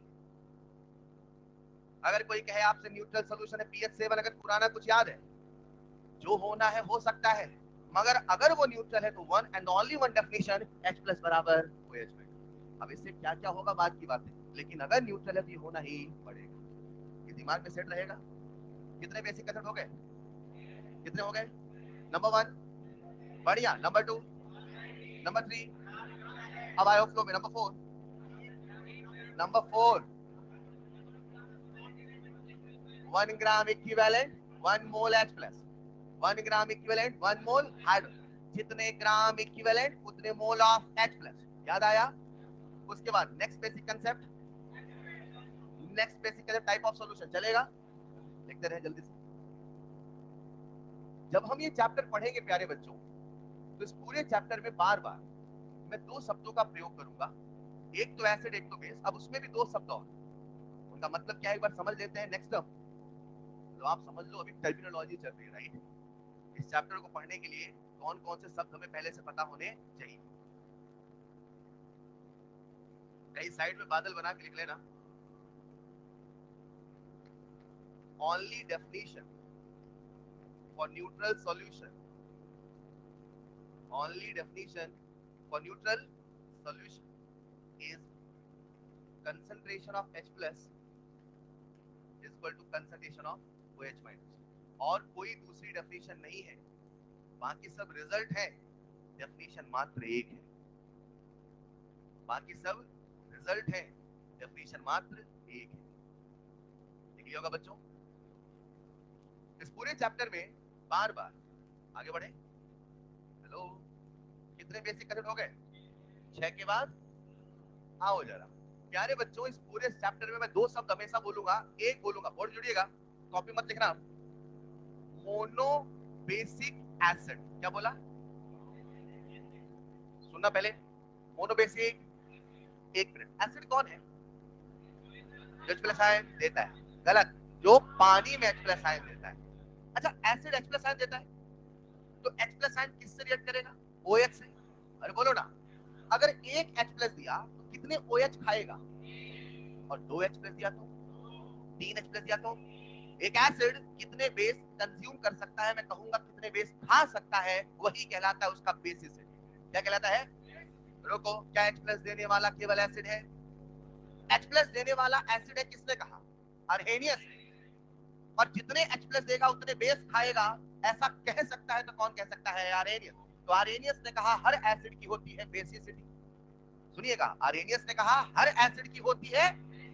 What is the meaning of basicity? Acid कितने बेस खाएगा, बेस कितने एसिड क्यों खाएगा, समझ पा रहे हैं? एसिड से कौन आया? कौन खाएगा? OH minus. बेस से कौन आया? क्या खाएगा? तो हर एसिड की होगी बेसिसिटी और हर बेस की होगी एसिडिटी। इसका क्या नाम रखा मैंने? Mono basic acid. तो अगर बेस हुआ तो क्या नाम रखूंगा? Mono acidic base. चलेगा? कोड पे आना। मोनो बेसिक मतलब एक ऐसा एसिड जिसकी बेसिसिटी है, सुनिएगा, एक ऐसा एसिड जिसकी बेसिसिटी है, एसिड की बेसिसिटी की एसिडिटी, एसिड की बेस की, इसकी बेसिसिटी कितनी है? कितनी है?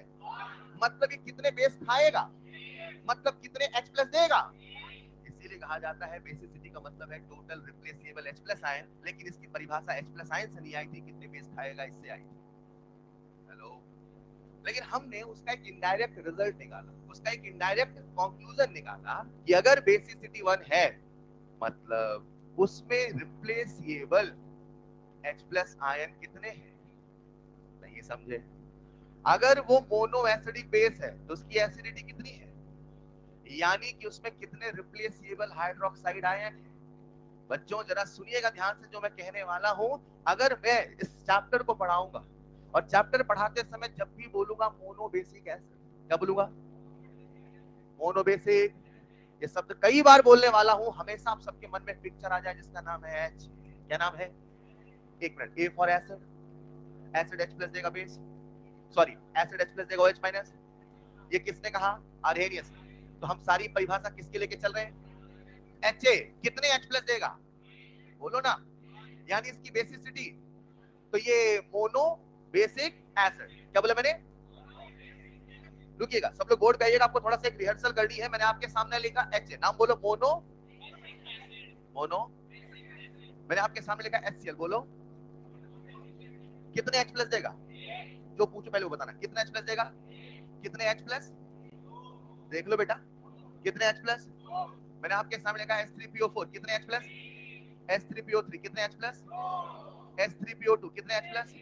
रुकिएगा, जितने H प्लस देगा वैसा नाम रखे। एक H प्लस देगा तो मोनो, दो देगा तो, तीन देगा तो डन। चलेगा ना? क्लियर है? अब जो पूछू बस वो बताना, बोलना है। बोल पाओगे?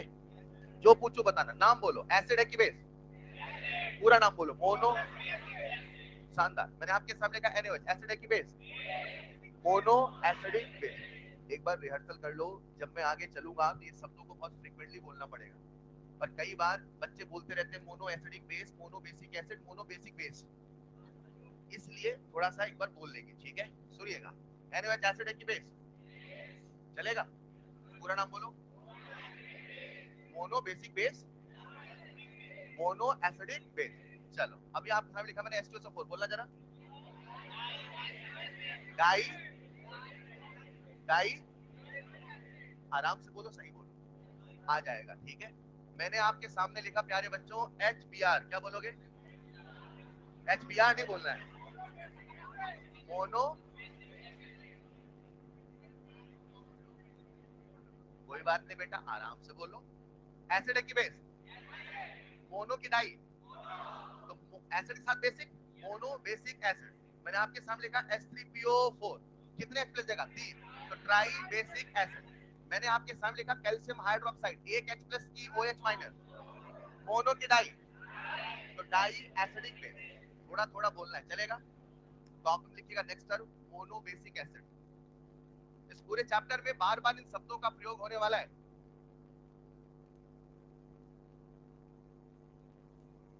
और जब भी बोलूंगा मैं मोनो एसिडिक बेस, तो हमारा हमेशा एग्जांपल हुआ करेगा BOH और HA।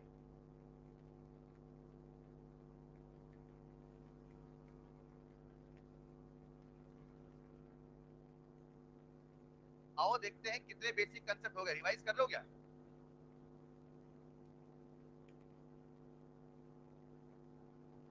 एसिड की बेसिसिटी, बेस की एसिडिटी।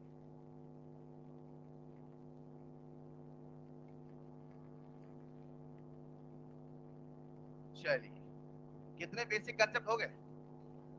7 हो गए। पूछ लूं 5वें नंबर पे कौन था? बोलना नहीं, जब पूछू तब बताएंगे, है ना? रिवाइज करते रहे मन में।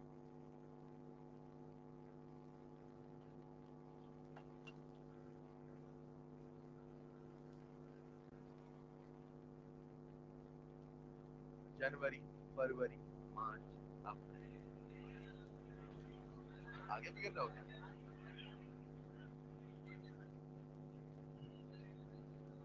लिख लिया होगा सबने, बस मैं याद दिला रहा था कुछ।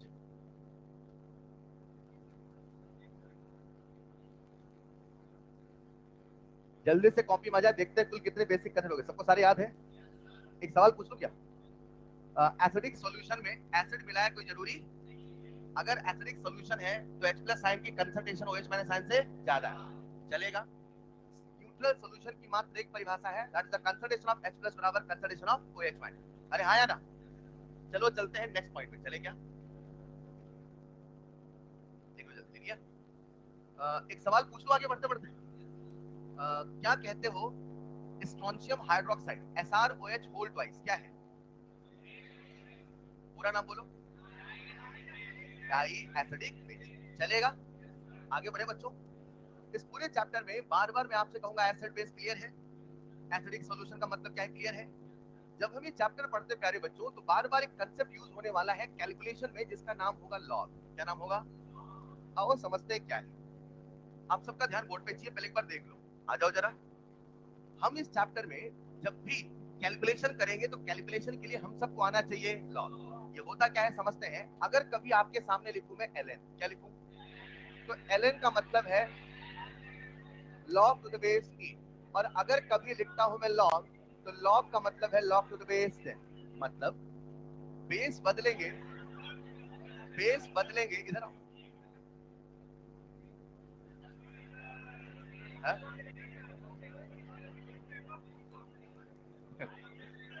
आओ, अगर कभी हम बेस बदलेंगे, सुनिएगा।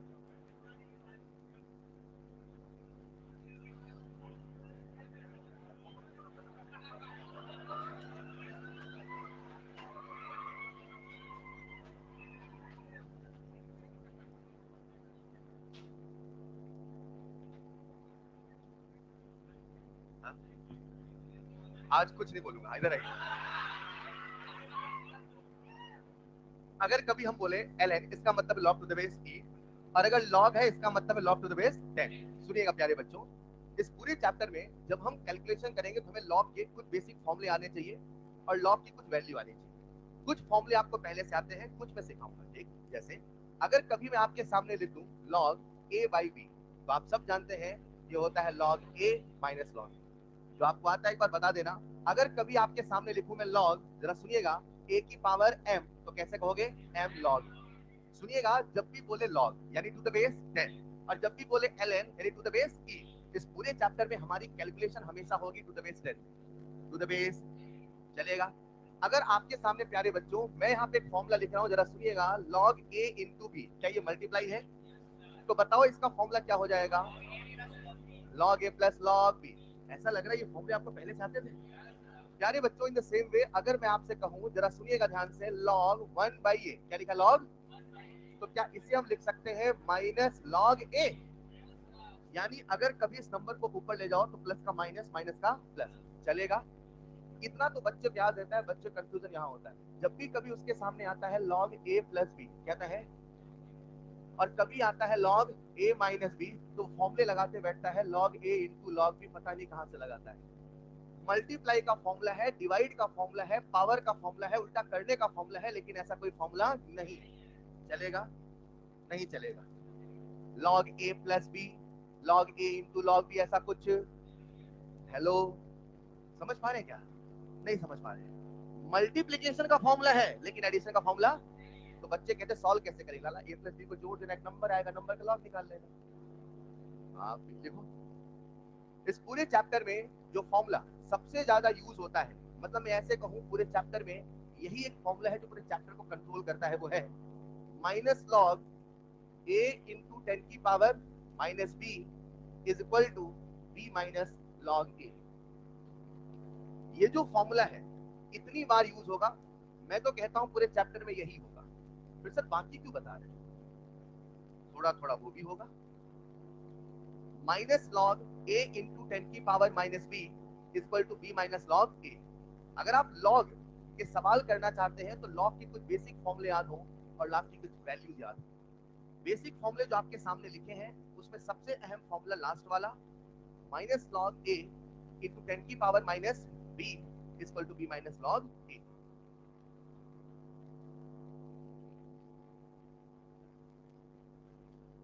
कौन सा बेसिक कंसेप्ट चल रहा है? आठवां। कितने हो गए बेटा?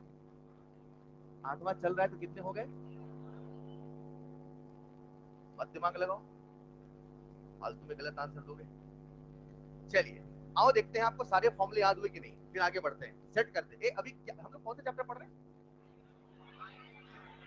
आर्यनियस साहब का आयनिक इक्विलिब्रियम। फटाफट बोलेंगे। पहला बेसिक कंसेप्ट मोलैरिटी, दूसरा gram equivalent, 1 gram equivalent 1 H plus, याद है?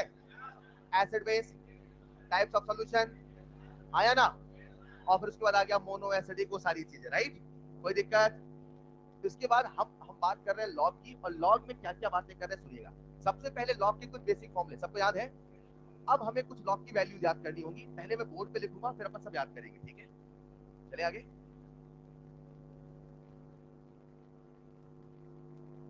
एक बार आखिरी फॉर्मूला सबको याद हो गया क्या? मैं लिखूंगा, गलती बताना, ठीक है? लिख दूं? तो आपके सामने फॉर्म लिख रहा हूं, लॉग ए इंटू 10 की power minus B equal to B minus log A. यहाँ माइनस साइन है, आप समझ गए होंगे गलती यही होने वाली है। आप हमेशा माइनस प्लस नहीं देखेंगे, गलती यही होगी। अभी फिलहाल सवाल कुछ देर में कराऊंगा, उसके पहले हम फॉर्मूले याद करें, राइट? चलो जरा, अब हमें कुछ लॉग की बेसिक वैल्यूज भी याद होनी चाहिए। कुछ वैल्यूज आपको पहले से याद है, प्लीज कॉपी मत देखना, एक बार देखना जरा। लॉग 1 की वैल्यू सबको याद है? शानदार बच्चों। लॉग 2 की वैल्यू कितना सबको याद है? लॉग 3 की वैल्यू 0.48, लॉग 4 की वैल्यू 0.60, शानदार। लॉग 5 की वैल्यू 0.7, लॉग 6 की वैल्यू 0.78, लॉग 7 की वैल्यू याद है तो फिर लिखना स्टार्ट करो। लॉग 7 0.85,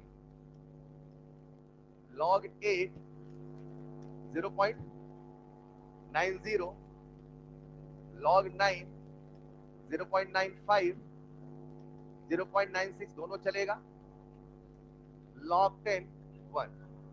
जब मैं वैल्यूज लिख रहा था तो कुछ बच्चे ऐसे कह रहे, देखो लॉग 3 0.48, वो कह रहे 0.49, मैंने बोला लॉग 6 0.78 0.77, मेरी बात समझना। फिर आए हम लॉग 8 0.90 0.91, उनको कुछ देर में कहूंगा कुछ नहीं याद है तो भी पूरा चैप्टर चलेगा। क्या बोला मैंने? कुछ नहीं याद है तो भी पूरा चैप्टर? क्या बात कर रहे हो साहब? आपको एक्यूरेट वैल्यू याद करने की आवश्यकता ही नहीं है। इस पूरे चैप्टर को हम कैसे सीखने वाले हैं सुनिएगा। अभी मैंने आपके सामने कुछ वैल्यूज लिखी है, याद कैसे करना है, एग्जैक्ट नहीं याद है, लगभग याद है तो भी चलेगा। आप सब वैल्यू लिख रहे हैं क्या? एक मिनट रुकिएगा जरा, बोर्ड पे ना रुक जाओ, लिख लेना। लॉग 1 की वैल्यू ये तो सबको याद होता है। लॉग 10 की वैल्यू ये भी सबको याद है। अरे बोलो ना। अच्छा बताओ, लॉग 1 0 है और लॉग 10 1 है, तो जैसे जैसे नंबर बड़ा हो रहा है वैसे वैसे लॉग भी बड़ा हो। निष्कर्ष नंबर 1, नंबर होगा बड़ा तो लॉग होगा। आपसे बातें कर रहा हूं मैं, नंबर होगा तो लॉग होगा। ये लॉग है, ये माइनस लॉग नहीं है। ये लॉग है, ये माइनस लॉग, ये लॉग है, ये माइनस लॉग। नंबर होगा बड़ा तो लॉग होगा बड़ा। माइनस लॉग की कहानी अलग है, बात करेंगे फिलहाल। जैसे जैसे नंबर बड़ा हो रहा है वैसे वैसे लॉग बड़ा हो। लॉग 1 की वैल्यू है 0, 2 है तो 3, बोर्ड पे देखना, 2 है तो 3, 3 है तो 4, 4 है तो 6, 5 है तो 7, 6 है तो 7 8, 6 7 8। अगर आप ध्यान से देखो जितनी भी वैल्यूज हैं सब में एक एक का डिफरेंस आएगा, 2 3 3 4, 4 और 5 को छोड़, 4 है तो 6, 5 है तो 7, मतलब 4 और 6 में कितने डिफरेंस है? 2 का। हेलो, 4 और 6 5 में 2 का, 4 और 5 में 4 है तो 6, 5 है तो 7, अच्छा 6 तो सबसे फेवरेट, 6 7 8 आया ना? उसके बाद कहाँ गए? 7। तो जो 7 होगा उसका लॉग 6 से बड़ा होगा, लॉग 7 7 से बड़ा होगा, ठीक है? जब हम 7 पे आएंगे तो वो 6 से बड़ा होगा। 6 की वैल्यू कितनी है? 0.78। कहाँ गए थे? 6 की वैल्यू कितनी है? 0.78। सब ठीक है? कहाँ गए थे? कल मूवी देखने गए थे क्या? 6 है तो कितना है? 7 8। इधर आइए जरा, तो मूवी का नाम भी बड़ा अजीब है। हाँ, 7 7 है तो कितना है? 0.85। रुकिएगा, 7 तो 6 से बड़ा होगा। अब बच्चा ऐसे याद करता है, सुनना, 2 है तो 3, 3 है तो 4, 4 है तो 6, 5 है तो 7, मात्र 2 ही जगह 2 का डिफरेंस है। हेलो, पहले ये सेट करो, 2 है तो अगला नंबर बोलना है, 2 है तो 3, 3 है तो 4, 4 में 6, 5 में 7 और 6 है तो 7, 8, तो 7 है तो 8 तो बोलना ही है। अब अगर बच्चे को डाउट होता है 80 बोल दिया, तो 80 इसके बिल्कुल करीब है, अरे हाँ या ना। तो उसे थोड़ा याद रखना है कि जो 7 है उसकी वैल्यू से थोड़ा बड़ी दिखाने के लिए क्या लिखा, 85। अब देखना सब में 5 5 का डिफरेंस है, 85, 90, 95, हाँ या ना। नहीं समझे, समझना, log 1 की वैल्यू 0, 2 है तो 3, 3 है तो 4 है तो 5 है तो 6 है तो 7, 8, 7 है तो 8, 8 तो आएगा, 8 तो मैं तो आपको ऐसे सिखाऊंगा, बस 8 याद हो तो भी काम चलेगा। हेलो, 8 5 याद कर लिया तो सही आंसर आ जाएगा। सर सही तो चाहिए, नहीं नहीं हम लगभग में भी सही निकाल लेंगे। सुनिएगा, 7 है तो कितना आया, 8 5, 8 है तो 9, नंबर तो बड़ा होगा ना, 8 है तो 9, 9 है तो 0.95, याद हो गया क्या, सबको याद है वैल्यू। एक बार पूछता हूँ, log 3 की वैल्यू 3 है तो बस इतना याद रखना, 3 में 4 के साथ कौन है, 8, मतलब ये बिल्कुल 4 नहीं है, 0.48, और बाकी सब में एक एक का डिफरेंस आया ना। log 2 की वैल्यू, log 2 की वैल्यू याद हो गया क्या, ऐसे बोलना, 2 है तो 3 है तो 4 के साथ कौन है, 8, 4 के साथ ऐसे, किसकी बात कर रहा हूँ, 4 के साथ 8, 4 है तो 6, 5 है तो 6 है तो 7 है तो 8 तो है ना, 8 है तो 9 और 9 है तो, समझ पाए क्या, बाद में कितने डिफरेंस चलेगा, 5 5 5 का। हेलो, इतना बच्चों को याद हो जाता है, आई होप आपको भी याद हो जाएगा। एक बार कॉपी देखना, वैल्यू लिख लिया क्या। अब सब लोग बोर्ड पे जुड़ना, जरा जो सिखाने वाला हूं आपका ध्यान चाहिए। ये हुआ हमारा लेवल 1 जो हमें वैल्यू याद होनी चाहिए। log 2 की वैल्यू बोलना, शानदार। log 3 की वैल्यू, 4 की वैल्यू 0.6, 4 है तो 6, 5 है तो 7। अब आपको क्या सिखाने वाला हूं, सुनिएगा, मैंने आपके सामने लिखा log, क्या लिखा, तो log 2 की वैल्यू, शानदार, आया ना। अगर मैं आपके सामने लिख दूं log 20, क्या लिख दूं, तो जनता क्या करती है, अगर उसके सामने लिखा है log 20 तो वो क्या कहेगी, log 20 यानी log 2 into 10, आया ना, और वो फॉर्मूला लगाएगी log a into b। सुन रहे हो ना, log a into, इसे आप कैसे करोगे, log 2 प्लस log 10, आया ना। log 10 की वैल्यू, log 2 की वैल्यू, आंसर कितना आया। मैं क्या कह रहा हूँ, इतनी मेहनत नहीं करना, मेहनत किया तो फिर मैंने क्या सिखाया, बिना मेहनत के लिए चलूंगा, ठीक है। सुनिएगा, log 20, इधर आओ, आपको क्या सोचना है, यहाँ कितने जीरो है, अरे तो 1 0 1, log 2 की वैल्यू, अगर अगर आपके सामने लिख दो log 200, इधर आओ ना यार, log 200, क्या लिखा, log 200, कितने जीरो है, 2, तो 2.3। अब बताना जरा, log 3 की वैल्यू 0 पॉइंट, log 30 की वैल्यू 1.48, log 300 की वैल्यू 2.48, डन। मतलब 1 से 10 भी हो गए, 20 30 40 50 100 भी हो गए, 100 200 300 400 भी हो गए, 1000 2000 10,000 वो भी हो गए। नहीं समझे, इसको लिखो पहले,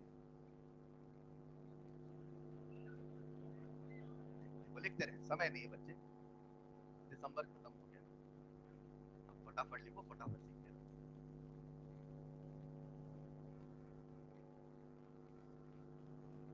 तो लॉग सीखने के लिए हमें कुछ बेसिक फॉर्मूले याद होने चाहिए और कुछ बेसिक वैल्यू भी याद होनी चाहिए।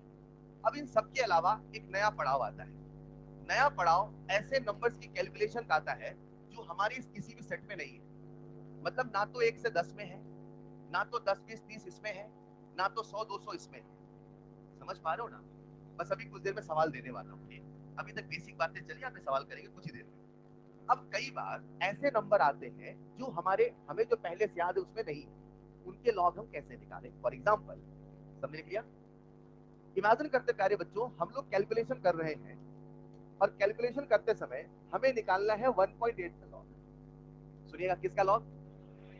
अब ये हमारे किसी भी सेट में, मतलब 1 से 10 में भी, 10 20 में भी, देखना आपका जो नीट है वो कैलकुलेशन नहीं देता, हमारा जो तरीका है, मैं जो आपको सिखाने वाला हूँ, इस बात पे आधारित है कि हमें लॉग टेबल एग्जाम में नहीं मिलती, और क्योंकि हमें लॉग टेबल एग्जाम में नहीं मिलती, मतलब अगर वो हमसे लॉग की कैलकुलेशन करवाएगा तो या तो हमें एग्जैक्ट वैल्यू देगा, या तो हमें एग्जैक्ट वैल्यू, या तो अगर उसे एग्जैक्ट नहीं चाहिए तो ऑप्शन में डिफरेंस बहुत ज्यादा होगा, और ऑप्शन में डिफरेंस बहुत ज्यादा होगा तो हम कैलकुलेशन करेंगे लगभग। कैसे करेंगे?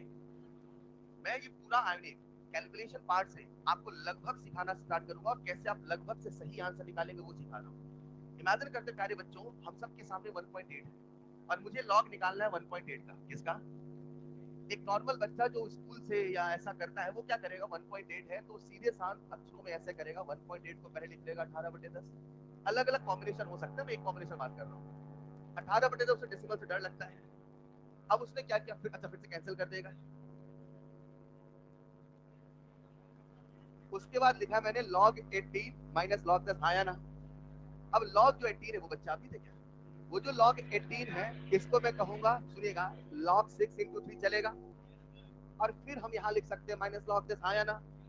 फिर फॉर्म लगाएगा log a into b, log a plus b, सारी वैल्यू रखेगा। इतनी मेहनत करनी थी तो 10वीं मैथ छोड़ा क्यों? 10वीं मैथ छोड़ के आए थे ना, बोले बायो का दामन थामेंगे। खैर, मैं क्या सिखा रहा हूँ जरा सुनिएगा। इमेजिन करते प्यारे बच्चों, हमें एक बार में कैच करना, please, I will not repeat again. हमें 1.8 का लॉग निकालना है, ठीक? कैसे निकालना? अपने को ये सोचना है, अगर 1.8 नंबर है तो वो किस नंबर के बीच में है? अगर हम देखें तो 1.8 दो नंबर के बीच में है, एक है 1 और दूसरा है 2। डन।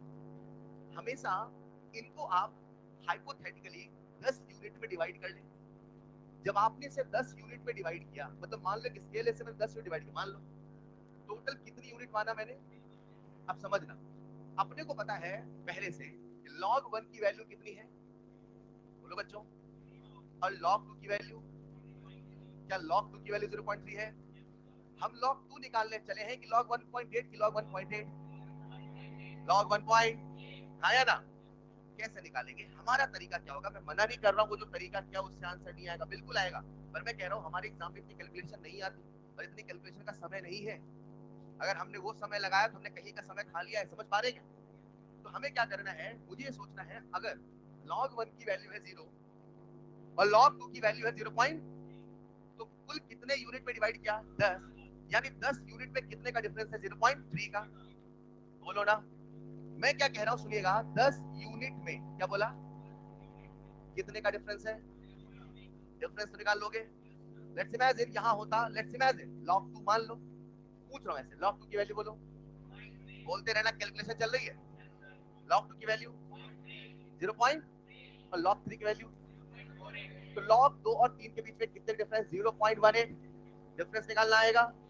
आज हम निकाल रहे हैं 1.8, जो कि यहाँ कहीं आने वाला है, तो log 1 की वैल्यू है 0, log 2 की वैल्यू है 0.3, यानी 10 यूनिट में 0.3 का डिफरेंस। बोलो ना यार।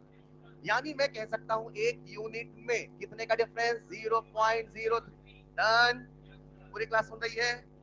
अब सुनना, मतलब एक यूनिट आगे बढ़ेंगे तो 0.03 बढ़ेगा, 2 यूनिट 0.0, 3 यूनिट, 1 मिनट, आप तो लीनियर बढ़ रहे हो, ये तो ग्राफ लॉग का चलेगा, इतना लगभग चलेगा।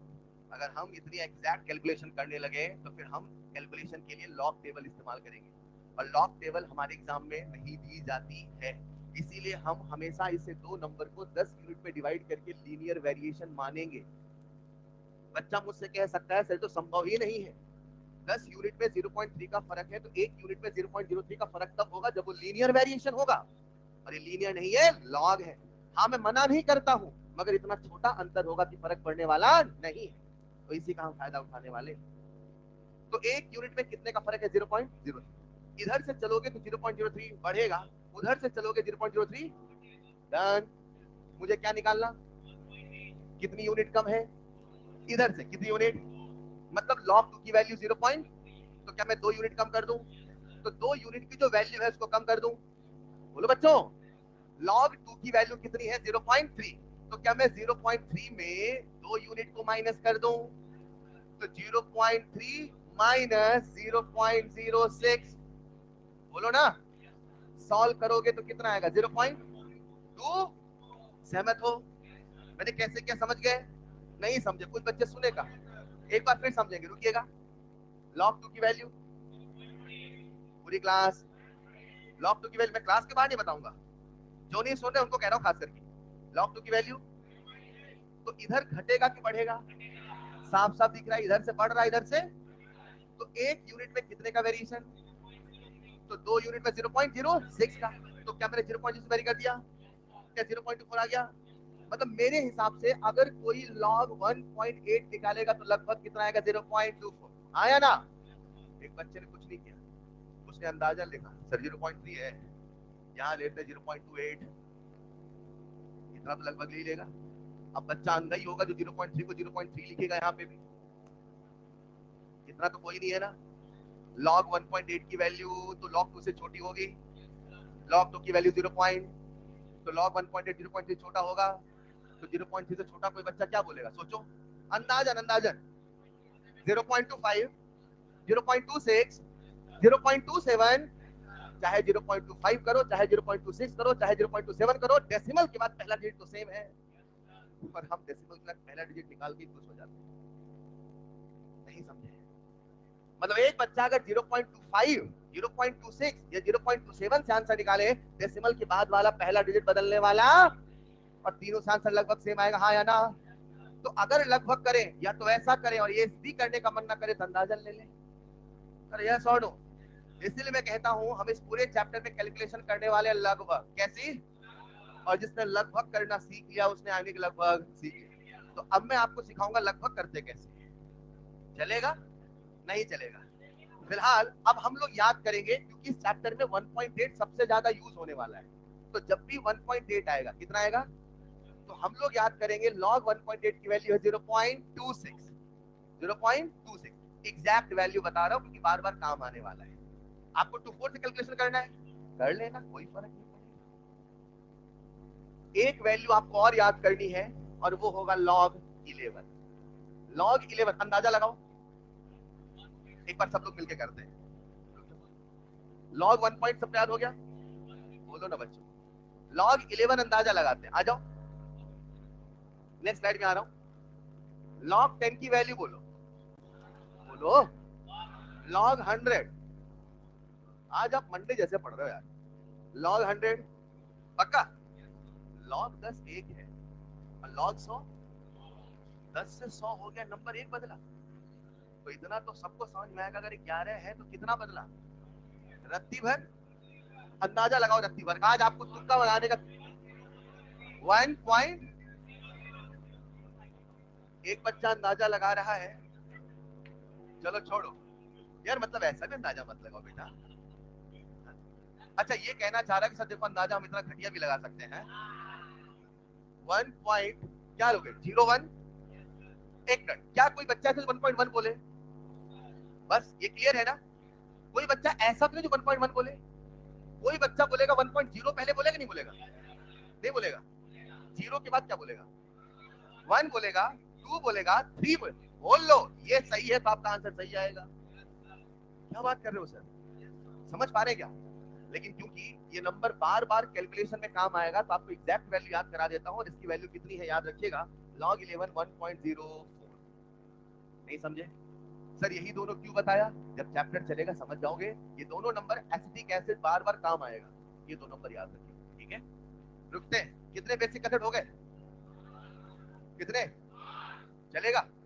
नंबर 1, नंबर 2, नंबर 3, कॉपी में आ जाओ, कॉपी में आ जाओ, कॉपी में आ जाए प्लीज। ग्राम इक्विवेलेंट, एक लाइन बोलता हूं, 1 gram equivalent of any acid give 1 mole of H plus, 1 gram equivalent of strong acid will give 1 mole of H plus. याद रहेगा, सेम फॉर बेस। उसके बाद next concept acid base, types of solution, mono acidic, वो सारी चीजें चलेगा। Log में calculation, anti log next class से चैप्टर फुल फ्लो में आ जाएगा, ठीक है। आपका होमवर्क रहेगा, ये लिख रहे हो क्या, लिख लो। आपका होमवर्क रहेगा कंप्लीट इक्विलिब्रियम, कंप्लीट इक्विलिब्रियम, और दो बातें रिवाइज और क्लास करते रहे, ठीक है। दैट्स ऑल फॉर टुडे, मिलते हैं नेक्स्ट क्लास में, थैंक यू सो मच।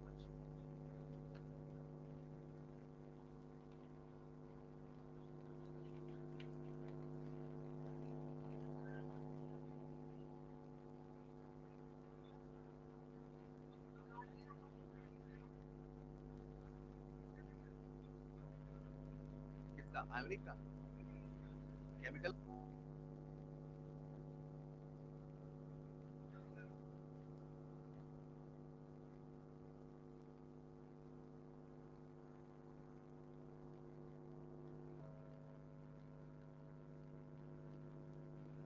इसे बंद कर दूं। That's all for today.